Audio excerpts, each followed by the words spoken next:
कक्षा 12 की आज इस ऑनलाइन क्लास में आप सीखेंगे 4.2 में शायद 4 कई सवालें हो चुकी हैं। तो एक बार हम फिर से आपको रिवाइज कर देते हैं इस वीडियो में कि सारणिक के गुणधर्म कौन कौन से हैं, क्योंकि इन गुणधर्मों का बहुत ही ज़्यादा उपयोग है। तो सारणिक के गुणधर्म के अंतर्गत पहली सारणिक के गुणधर्म आप सुने। यदि किसी सारणिक के सभी पंक्तियों को स्तंभों में बदल दिया जाए तो सारणिक का मान अपरिवर्तित रहता है। एज इस तरह से यदि 1 2 3 ये 0 3 1 2 3 इसको चेंज कर देते हैं, तो हम इस सारणी की सभी पंक्तियों को स्तंभों में या स्तंभों को पंक्तियों में बदल दें।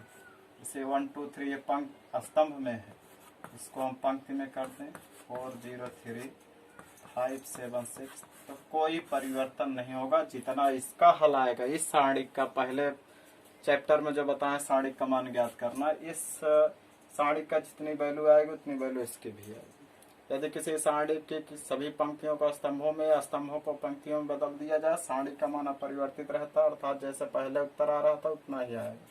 सेकंड गुणधर्म, यदि किसी सारणिक की किन्हीं दो पंक्तियों या किन्हीं दो स्तंभों को परस्पर इंटरचेंज कर दें, सभी अवयवों को परस्पर इंटरचेंज कर दें। जैसे ए पंक्ति, ये कॉलम ए स्तंभ, ये कॉलम 1 है, कॉलम 2, हमारा मन कह रहा है कॉलम 1 का सभी अवयव कॉलम 2 पे रख दिया जाए, कॉलम 2 के सभी अवयव कॉलम 1 पे रख दिया जाए। तो केवल एक चीज होगा, सारणिक का मान तो वही रहेगा लेकिन चिन्ह में परिवर्तन हो जाएगा।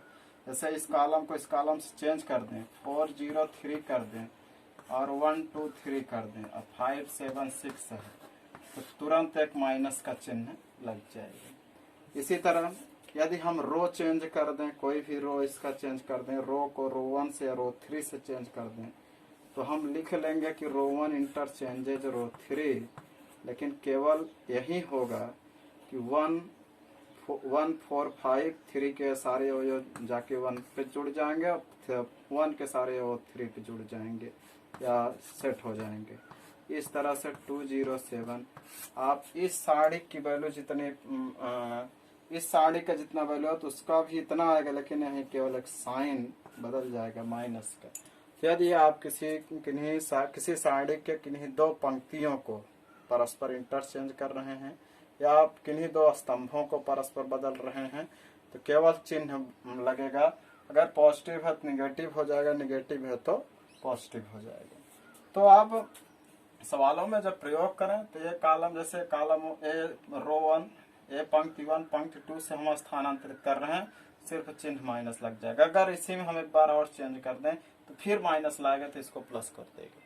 तो इस तरह से आप इंटरचेंज करेंगे ज्यादा से ज्यादा तो खुद ही प्रैक्टिस कर लेंगे। ये दूसरा गुणधर्म हुआ। तीसरा गुणधर्म आप देखें, तीसरा गुणधर्म ये था कि यदि किसी सारणिक की कोई दो पंक्ति सर्वसम हो, देखिए हम सीरियल से हो या ना हो लेकिन हम गुणधर्म सभी बता दे रहे हैं। यदि किसी सारणिक की कोई दो पंक्ति या दो स्तंभ सर्वसम हो, सर्वसम माने जितन जो अवयव वहाँ जिस प्लेस पे जो अवयव है उस प्लेस पे उसमें भी हो, जैसे यहाँ 1 है तो यहाँ भी 1 है, यहाँ 2 है यहाँ 2 है, यहाँ 3 है 3 है, यहाँ R1 है, R2 है, R3 है। R1 R2 वो दोनों क्या है, परस्पर अवयव सेम है, तो सारणिक का मान हल करने की जरूरत नहीं है। डायरेक्ट प्रगुण के नियम से इसको क्या कर सकते हो, 0 कर सकते हो। इसी तरह कोई सारणिक है हमारे पास 1 2 3 A1 2 3 3 1 5 6, देख रहे हैं यहाँ कॉलम 1 में जितने अवयव हैं उतने ही अवयव कॉलम 2 में है। Then solving not only 0, this determinants is equal 0 के। इस तरह से यदि कोई भी किसी भी सारणी की कोई भी दो पंक्ति या दो स्तंभ अगर इक्वल हैं, सारे अवयव सेम प्लेस पे हैं, तो सारणी का मान 0। लेकिन इस तरह से नहीं होना चाहिए कि 1 2 3 है, 3 2 1 है, 4 5 6 है, तो सोचो कि इसमें भी 1 2 3 है, इसमें भी है, तो अवयव वही है। नहीं, यहाँ पे डिफरेंट होगा, 1 की जगह 3 है, 2 की जगह 2 है, लेकिन 3 की जगह 1 है, इसको हम इक्वल नहीं मानेंगे। यहाँ पे सारणी का मान हम 0 नहीं कर सकते हैं, ये नहीं कि इस सारणी का मान 0 लिख देंगे। इसमें समानता तभी होती है जब इस a प्लस के बराबर a प्लस के बराबर a प्लस के बराबर होगा, तभी साड़िक का मान 0 होगा। आगे देखते हैं, थर्ड हो गया। फोर्थ देखें, चौथा नंबर था, यदि साड़िक कोई साड़िक है 1 2 3 4 5 6 या कुछ ऐसे है 3 2 1, किसी साड़िक की किसी भी पंक्ति में किसी समान संख्या से हम गुणा करते हैं। मान लीजिए हमारा मन कह रहा है पहले में 3 से गुणा करते हैं, तो 3 से अगर इसमें हम गुणा कर दे रहे हैं तो इस साड़िक का जितना वैल्यू आ रहा है, मान लीजिए इस साड़िक का कुछ आएगा, तो जो नई साड़िक होगी उसमें अगर हम 3 से यहाँ गुणा करते हैं, 3 एकम 3 त्रिका 9 2 4 2 3 5 1, तो पहली साड़िक का जितने से गुणा किए रहेंगे, 3 से गुणा किए हैं तो तिगुना हो जाएगा पहली साड़िक का, क्योंकि यहाँ देख रहे हैं 3 कॉमन ले सकते हैं। कि साड़िक में किसी पंक्ति किसी स्तंभ में ही कॉमन होता है, अगर कॉमन ले रहे हैं तो केवल एक पंक्ति के लिए या एक स्तंभ के लिए ही काम करेगी। इसमें से 3 कॉमन ले लिए थे, और यहाँ हम R1 में 3 से मल्टीप्लाई कर रहे हैं, तो जो साड़िक की वैल्यू है जितने से गुणा कर रहे हैं किसी पंक्ति में उतने गुना वो हो जाती है। तो 2 4 2 3 5 1, अब इस साड़िक की जो वैल्यू आएगी और इसमें जब 3 से मल्टीप्लाई कर दे रहे हैं तो उतने ही गुना आ जा रही, 3 गुना। अगर हम मान लीजिए R2 में हम ऐसे 3 से किए थे, जैसे R1 में 3 से कर दिए, R1 चेंजेस कर दिए 3R1, R2 हमारा मन कह रहा है R2 चेंजेस कर दें 2R2, और R3 हमको मन कर रहा है चेंज कर दें 3R3, तो ये सारे गुणा हो जाएंगे, यहाँ उतने गुना बढ़ जाएंगे। 3 से गुणा 3 बाहर, 2 से गुणा 2 बाहर, 3 से गुणा 3 सब, फिर आगे इतने गुना 3 दूनी 36 18 गुना बढ़ जाएगा इसकी वैल्यू, यानी 18 गुना हो जाएगी वैल्यू। आगे देखते हैं, चौथी ये प्रॉपर्टी थी। पांचवी प्रॉपर्टी यह थी कि यदि कोई साड़िक है उसकी कोई एक पंक्ति या सभी पंक्तियां किन्हीं 2 पदों का योगफल हो, जैसे है ए अगर लिखा है 15 18 13 ऐसे लिखा है, और हम लिख इसको 7 6 5 3 2, और इसको हम सोच रहे हैं तोड़ दें। 15 को लिख सकते हैं 10 5 15 10 8 18 10 3 13, इस तरह से अलग कर दें 7 6 5, किसी को भी हम अलग कर सकते हैं। अलग करने में क्या है, ये देख रहे हैं ये स्तंभ 2 पदों का योगफल है, इस साड़िक को उतने ही कोटि के यानी 3 कोटि के 2 अलग अलग साड़िकों में तोड़ सकते हैं। एक 10 से बन जाएगा, सब में 10 10 10 7 6 5 3 2 1, और एक प्लस एक में हम केवल 5 8 3 7 6 5 और 3 2 1, इस तरह से अगर सारी पंक्तियां सारे स्तंभ ऐसे सब योगफल के रूप में रहेंगे तो ऐसे साड़िक टूटता जाता है। इसका वीडियो भी हमने बना रखा है इसके लिए। तो यदि दो में टूटेगा तो और बढ़ जाएगा, और 2 टूटा, इस तरह से 8 तक टूटता है। अगर सभी तीनों स्तंभ या तीनों पंक्ति अगर योगफल हो, लगभग 8 आव्यूह बनते हैं, 8 साड़िक बनते हैं छोटे छोटे। तो फिर उनको सॉल्व कर लिया जाता है, उसमें कई पद कट भी जाते हैं, कभी कभी कई पद गायब भी हो जाते हैं। इस तरह से 5वां प्रगुण हुआ। और इसके बाद आप देखें छठा प्रगुण क्या था। छठा प्रगुण एक हमने बताया था, यदि किसी साड़िक में कोई पंक्ति या कोई स्तंभ सब अवयव उसके 0 हो तो साड़िक का मान भी 0 होता है। यदि किसी साड़िक में कोई भी पंक्ति के सारे अवयव 0 हो, या सारे पंक्ति के सारे अवयव 0, स्तंभ के सारे अवयव 0 हो, तो साड़िक का मान क्या होता है? 0 होता है। एक प्रगुण और शायद हमने बता रखे थे, एक प्रगुण और देख लेते हैं क्या है इसका। तो हाँ, एक जो ये था लास्ट प्रगुण नंबर 6, इसको ही माने 0 वाला प्रगुण के अंतर्गत आता नहीं, वो से एक गुणधर्म है, लेकिन वो यूज हर जगह ही होता है, तो उसको गुणधर्म नहीं माने हैं। दूसरा ये है कि यदि कोई साड़िक है, मान लीजिए डेल्टा बराबर 1 2 3 3 2 1 5 6 7, इस तरह से कोई साड़िक है, तो हम किसी भी रो को उस रो के साथ, यानी जिस रो को हम परिवर्तन करना चाहें, उस रो को किसी दूसरी रो के साथ, ध्यान रहे रो का रो के साथ, रो को दूसरी रो के साथ उसके गुणज से भी, उसके यानी दुगुना तिगुना चौगुना हाफ गुना कुछ भी हो, जोड़ घटा करके परिवर्तित कर सकते हो। किसी पंक्ति को उस पंक्ति के साथ कई गुना या के गुना जोड़ सकते हो या घटा सकते हो दूसरी पंक्ति के साथ। जैसे हमको इसको चेंज करना हो R1, तो R1 को पहले लिखेंगे प्लस या माइनस किसके साथ करना, R2, कितना गुना करना है वो कर सकते हो। इसी तरह किसी भी कॉलम को तुम उसी कॉलम के साथ किसी दूसरे कॉलम के गुने से, चाहे 1 गुना 2 गुना आधा गुना 3 गुना 4 गुना 5 गुना या गुणांक से, उस दूसरे वाले जो कॉलम होंगे उस दूसरे कॉलम के कुछ भी गुणांक से जोड़ सकते हो, घटा सकते हो, चेंज करने के लिए किसी भी पंक्ति। इससे साड़ी का मान नहीं बदलता है। यदि हमको हमारा मन कह रहा है कॉलम 1 चेंज करने के लिए केहू के साथ है 1 के साथ या 3 के साथ, तो कॉलम 1 चेंजेज कॉलम 1 जो चेंज कर रहे हो पहले होगा, इसमें गुणांक नहीं लगा सकते हो। गुणांक जो भी लगेगा इसी में लगेगा। अगर इसमें लगाते हो तो गलतियां हैं, फिर आपको रूल कायदा मालूम नहीं है। R2 यानी जो चेंज कर रहे हो उसी के गुणांक से जोड़ या घटा सकते हो। जो कॉलम चेंज कर रहे हो उस कॉलम के साथ दूसरे वाले कॉलम जिसके साथ तुम घटाना चाह रहे हो उसके किसी भी गुणांक से जोड़ या घटा सकते हो। यह सबसे अच्छी प्रॉपर्टी रहती है, इसी का सबसे ज्यादा यूज होता है। तो देखते हैं हम आज आगे अभ्यास में कुछ सवालें बची हुई थी, उन सवालों को आगे पढ़ाते हुए आगे बढ़ते हैं और इन प्रगुणों को धीरे धीरे सीखते हैं बच्चे। देखें सवाल नंबर 5वीं इसमें से है,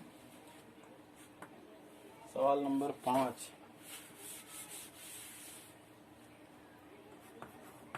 नंबर है, क्या है, B plus C, C plus A plus B और Q प्लस R। प्रगुण किसी में 5 ही 6 दिए हैं, किसी में 8 और दिए हैं। तो सबका अपना अपना बुक लिखने का अलग अलग तरीका है। जो मेन प्रगुण थे उनको हमने आपको बताया रखा है, बल्कि 6 ही प्रगुण मेन है, Z प्लस X और X प्लस Y, और हल करके ले आना है 2APX BQY CRZ। LHS देखते हैं क्या है LHS, B plus C, C plus A plus B, Q plus R, R plus P, P plus Q, Y plus Z, Z plus X, X plus Y। अब देखें कि कैसे क्या process करें जिससे हम जल्द से जल्द सवाल को सॉल्व कर सकें। पहला काम तो मेरा ये कह रहा है कि अगर हम तीनों को जोड़ दें, यानी रो 1 रो 2 रो 3 सब जोड़ दें, क्योंकि सब में CC भी है, AA भी है, BB भी है, सब में, तो हम क्या कर दें और इससे क्या हमें फायदा क्या मिलेगा, BB जुड़ जाएगा, 2B आ जाएगा, CC 2C 2A, तो एक 2 जो है 2 सभी में आ जाएगा और 2 को कॉमन भी करना, 2 बाहर करना है।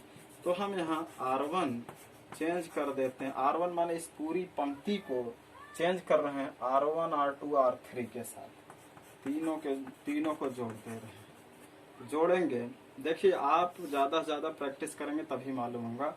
तो R1 के सारे अवयवों को R2 R3 सबके साथ जोड़ देते हैं। जैसे अब इसमें जुड़ेगा पहले वाले में B plus C, C plus A plus B, सब जुड़ जाएंगे। तो देख रहे हैं कितना, B कितने हैं, A कितने हैं, C कितने हैं, शायद 2A है, 2B है, 2C है। इसी प्रकार इसमें देखें तो P 2 है, 2P है, 2Q है और 2R है। और इसमें देखें ऐसे XYZ ही है, XX 2 है, 2X 2Y और 2Z।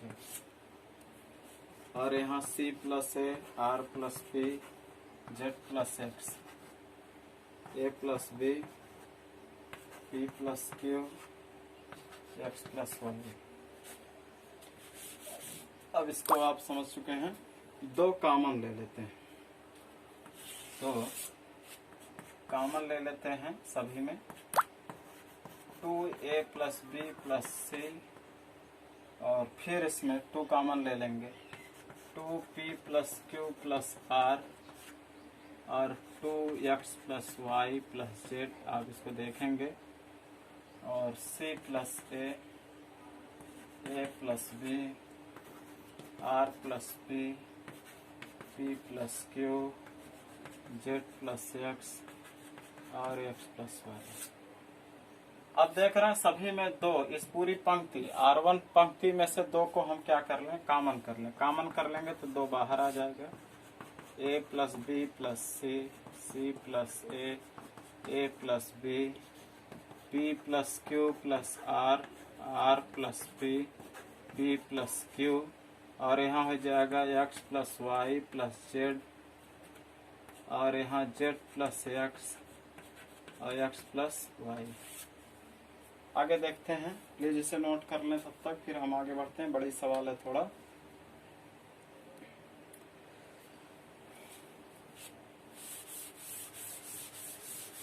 फिर देखते हैं अब क्या करते हैं। अब हमें ऊपर ए बचाना है, देख रहे हैं ए बचाना, ए पी एक्स बचाना है।